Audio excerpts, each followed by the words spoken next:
روحانی طریقے سے علاج کی شرعی حیثیت بتا دیں. دیکھیں یہ جب وہ ایک آیا تھا وہ کردستانی جو بٹ بنا کے گیا پوری پاکستانی قوم کو, اس وقت میں نے جو 5 طریقہ علاج بتائے تھے وہ آپ میری ویڈیو تفصیل سے دیکھیں. اس میں ایک روحانی طریقہ علاج بھی تھا, لیکن روحانی طریقہ علاج بھی ان بیماریوں کے لیے, ہر بیماری کے لیے تو نہیں ہے. یعنی دنیا میں کوئی دوائی ایسی نہیں ہے, کوئی دم ایسا نہیں ہے جو بچے کا ختنہ کر سکے. ہاں آئے ہو نا داڑھ تلے جی ہے روحانی بائی پاس, اور چھڑ دو بائی پاس, ختنہ کر کے دسو جی نہ ہے نا تے چھوڑ دو.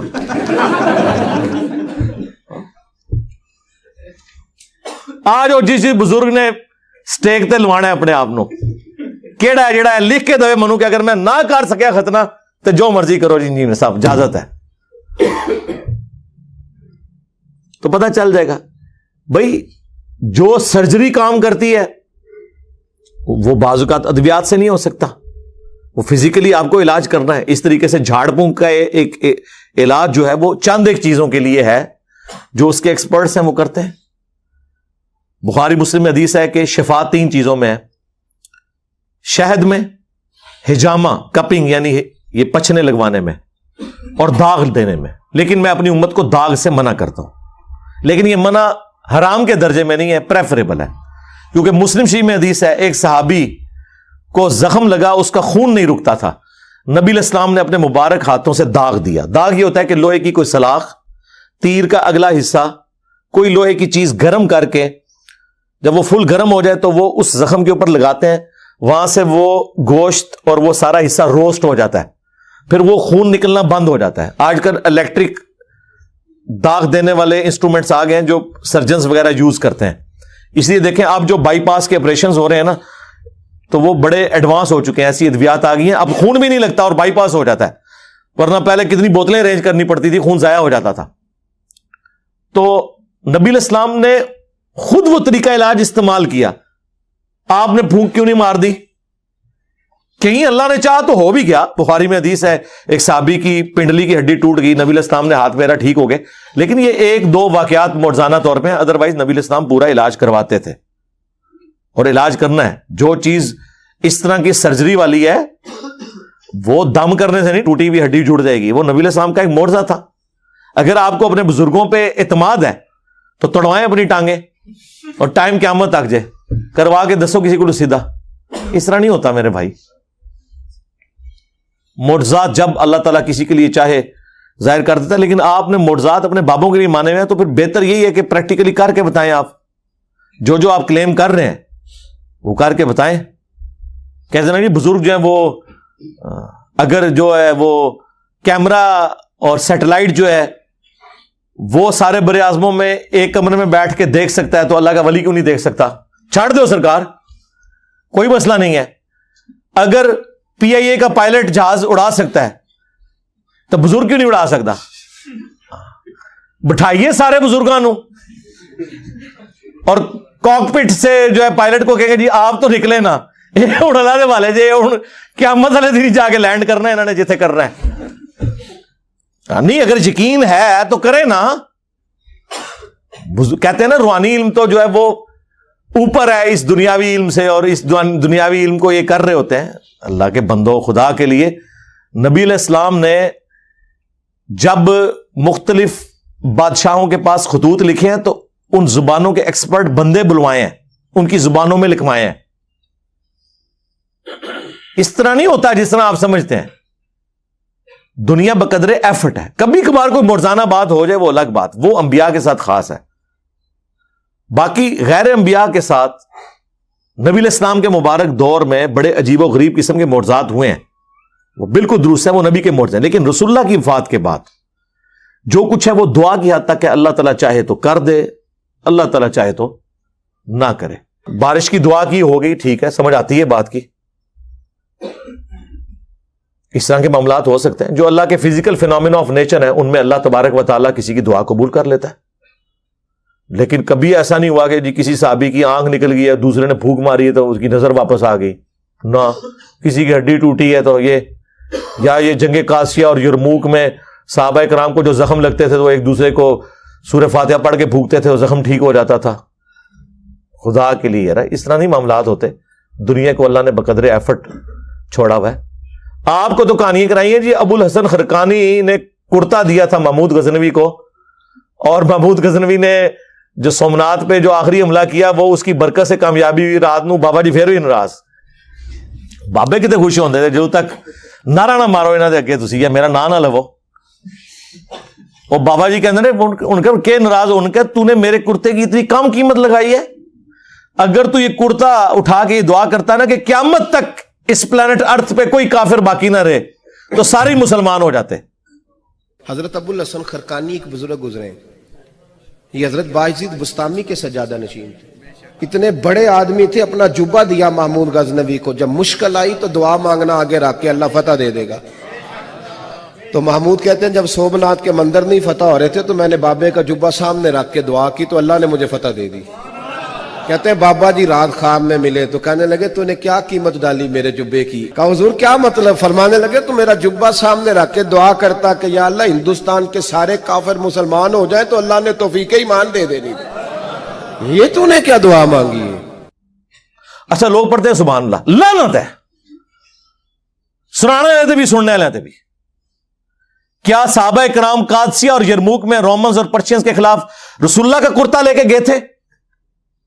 اور جب وہ کرتا حضور نے خود پہنا ہوا تھا ابو جہل نے تو پھر بھی کلمہ نہیں پڑھا. تم لوگ کہہ رہے ہو کہ روئے عرض پہ سارے مسلمان ہو جاتے کرتے کے وسیلے سے دعا کر کے. اور حضور کا تو کرتا وہ تھا جو واقعی شفا بھی دیتا تھا. مسلم شریف میں حدیث ہے کالا جبہ حضور کا نکالا اسما بنت ابی بکر نے, ان کا کہ نبی علیہ السلام پہ پہنتے تھے, ہم اس کا دھون مریضوں کو شفا کے لیے دیتے ہیں. یہ تو حضور کا چلے کرتا تھا. اور صحابہ کے پاس تو حضور کے جسم کے حصے تھے, بال مبارک. کرتا تو بہت چھوٹی چیز ہے, وہ تو حضور نے پہنا نا جو آپ کے بال مبارک. صحیح بخاری میں حدیث ہے ام سلمہ نے حضور کے چند بال نکالے ایک ڈبیا میں اور کہا کہ یہ نبی علیہ السلام کے بال ہیں, ہمارے محلے میں کوئی بیمار ہوتا ہے میرے پاس وہ پانی کی پیالی بھیجتا ہے, میں اس میں گھول دیتی ہوں, شفا ہو جاتی ہے اللہ کے اذن سے.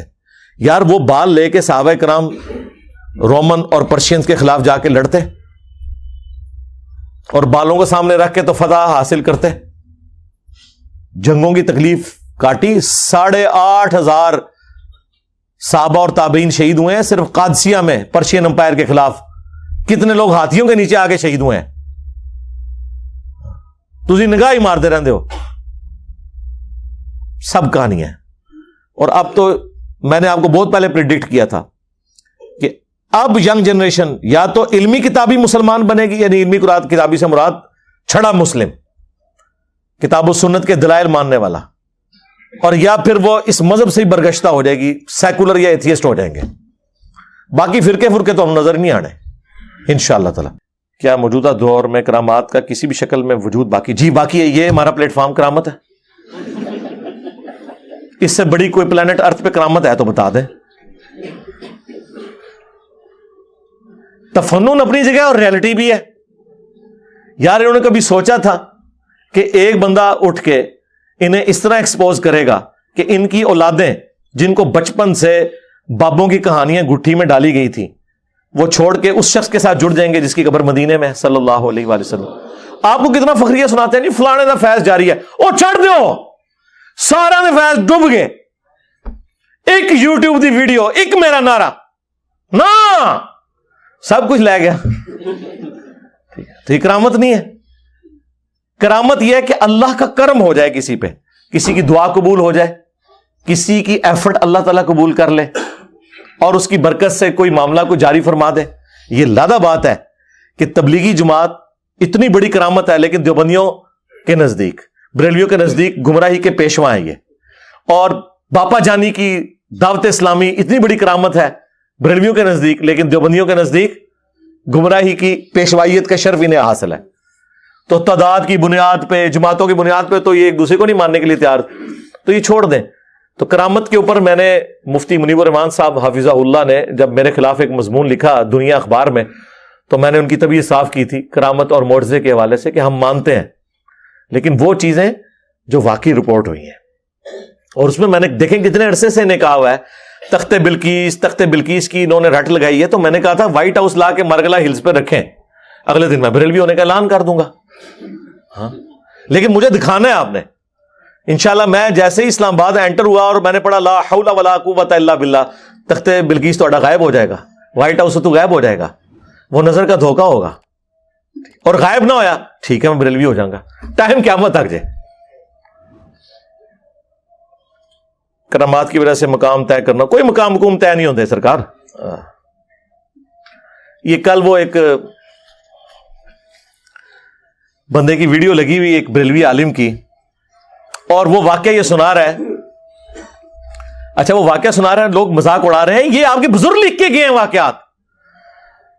تذکرۃ الاولیاء شیخ فرید الدین عطار نے 800 سال پہلے لکھی، عربی میں کتاب ہے۔ یہ دنیا میں جتنے قصہ کہانیاں آپ کو مصباحی صاحب بیان کر رہے ہوتے ہیں یا کوکب نورانی صاحب بیان کر رہے ہوتے ہیں یا وہ پیر اجمل قادری صاحب بیان فرما رہے ہوتے ہیں یا اور لوگ، یہ ساری کہانیاں وہ ہیں جو لکھی ہوئی ہیں تذکرۃ الاولیاء میں، اور بریلوی اور دیوبندی دونوں اس کتاب کو پرنٹ کیے ہوئے ہیں اردو میں، اور بریلویوں اور دیوبندیوں کے بزرگوں کی کتابوں میں واقعات ان کتابوں سے ہیں، چاہے وہ فضائل اعمال ہو شیخ زکریا کاندلوی کی، چاہے وہ فیضان سنت ہو الیاس قادری صاحب کی، تذکرۃ الاولیاء۔ اور یہ وہی بزرگ ہے جنہوں نے منگولا نے وڈ دیتا سی 627 ہجری میں، منگول نہیں قابو آئے نہ دے۔ یہ ساری کہانیاں آپ کو جتنی جنید بغدادی، بایزید بستامی، داؤد طائی، معروف کرخی، سری سکتی، ساری سٹوریاں یہ اس کتاب میں لکھی ہوئی ہیں۔ جو مولانا بیان کر رہے تھے اور لوگ ہنس رہے تھے، یار آپ ان بچوں پہ ہنس رہے ہیں، یہ تو ان کی جائز روحانی اولادیں ہیں، شیطانی اولادیں نہیں ہم کہتے، پھر یہ برا مانیں گے، کہ جنہوں نے یہ واقعات لکھے ہوئے ہیں۔ اور واقعہ کیا بیان کر رہے ہیں؟ واقعہ یہ بیان کر رہے ہیں کہ جی ایک دفعہ جو ہے نا وہ حضرت معروف کرخی جو تھے وہ بیمار ہو گئے،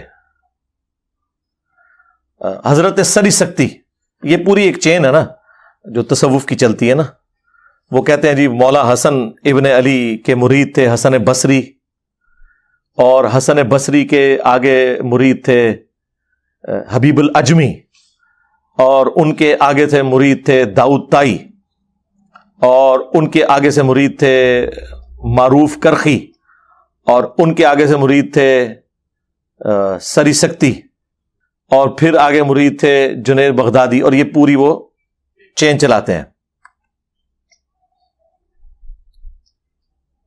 تو وہ کہتے ہیں جی سری سکتی بیمار ہو گئے، تو حضرت جنید بغدادی انہوں نے کہا کہ حضرت آپ کسی نا ڈاکٹر کو دکھائیں۔ انہوں نے کہا میں کسی یہودی یا نصرانی ڈاکٹر کو نہیں دکھا سکتا۔ سرکار نگاہ مارو نا اپنے ہوتے ہیں، ڈاکٹر کو لے کے جانا ہے، یہ تو ہم کہتے ہیں، ہمیں کہتے ہو مزاروں پہ جاؤ، خود جو ہے وہ آغا خان میں اور شفا انٹرنیشنل میں علاج کرواتے ہو۔ آج کے لوگ بھی یہی کر رہے ہیں، اس زمانے میں بھی یہی کرتے تھے۔ ان کا جتنے اچھے ڈاکٹر ہیں وہ تو یا جیوز ہیں یا کرسچنز ہیں، تو میں تو وہ نبض چیک کرے گا تو میں نبض تو نہیں دکھا سکتا، ہاتھوں میں ہاتھ نہیں دے سکتا۔ دیکھو کس چیز کو کس سے ملایا ہوا انہوں نے۔ تو پھر خیر وہ ایک کہتے ہیں یہودی کسی ڈاکٹر کے پاس، طبیب کے پاس گئے، انہوں نے کہا یار چھوڑ دیں، آپ نا اپنے حضرت صاحب کا پیشاب مبارک لے آئیں۔ یہ مبارک تو میں نے لگایا نا عزت کے لیے، بزرگوں کا نام عزت سے لینا چاہیے، کیونکہ وہ پیشاب ٹیسٹ سے بھی بتا دیا کرتے تھے۔ اچھا وہ کتنا پہنچے وہ پیشاب تک کے دس رہے ہیں، انہوں نہیں پتا انہوں کیڑی بیماری لگی ہے۔ میں تو پھر انج جناب پڑھاں گا۔ وہ کہنے جب پیشاب لے کے گئے، اس نے پیشاب دیکھا، کلمہ پڑھ کے مسلمان ہو گیا۔ اچھا کیوں جی کیا ہو گیا؟ وہ کہتے جی کسی عاشق دا پیشاب ہے۔ عاشقوں کے پیشاب دیکھ کر، ان کا یورین دیکھ کر، ان کا قارورہ دیکھ کر لوگ مسلمان ہو گئے۔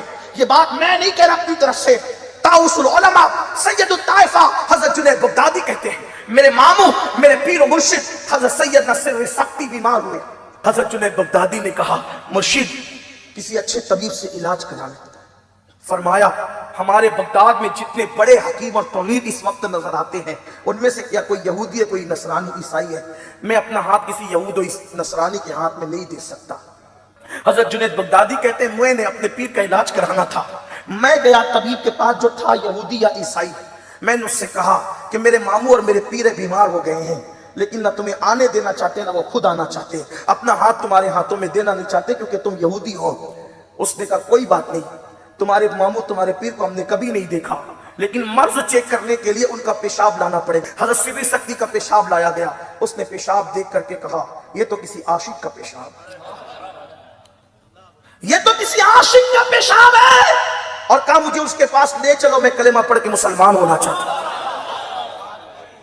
تو اس نے کہا یہ عشق, اچھا انہوں یہ بھی پتہ لگا کہ عشق الہی دا رنگ ہویا ہوا ہے, یہ کسی یعنی عورت کے عشق میں ہے, کسی منڈے دے عشق میں ہے. ہاں منڈے دے عشق بھی ہے جی, یہ مادھو لال حسین, ہاں یہ وہ بیاں تے ہے ہن دی گل ہے پرانے بھی. مادھو لال حسین, یہ مادھو لال ہندو لڑکا ہے اور حسین نامی وہ بزرگ ہے جو ان پہ عاشق تھے, اور وہ ان کو کٹھا دفنایا گیا, اور وہ مزار باقاعدہ یہ ریٹن میں انہوں نے باقاعدہ کتابوں کے اندر ان کی کرامات لکھی ہوئی ہیں. تو وہ پیشاب دیکھ کے جو مسلمان ہو گئے, کہتے ہیں جی وہ یہ کرامت ہے بزرگوں کے پیشاب دیکھ کے. آپ وہ کہتے ہیں آپ بزرگوں کیا سمجھتے ہیں, ان کا تو پیشاب دیکھ کے لوگ کلمہ پڑھتے ہیں. یار نبی علیہ السلام کو تو دیکھ کے ابو لہب نے کوئی نہیں کلمہ پڑھا, ابو جہل نے کوئی کلمہ نہیں پڑھا. یہ کون سا دین ہے جو آپ پیش کر رہے ہیں؟ اچھا سوشل میڈیا نے ان کے لیے پرابلم کھڑی کر دی ہے کہ پہلے یہ چیزیں کتابوں میں لکھی ہوئی تھی اور پبلکلی عام نہیں ہوئی تھی, کوئی جرت بھی نہیں کرتا تھا کہ بیان کر کے اس کو اس طریقے سے اس کی انجین نہیں کرے. ہم نے کرنی شروع کی ہے, تو اب آپ دیکھ لیں ان کے لیے کتنی بڑی مصیبت کھڑی ہوگی. تو اس طرح کی کئی ایک واقعات ہیں, انہوں نے کہانیاں مشہور کی ہوئی ہیں, وہ کرتے رہے, اس کا اینڈ رزلٹ کوئی نہیں ہے, بس مذاق ہی اڑے گا نا.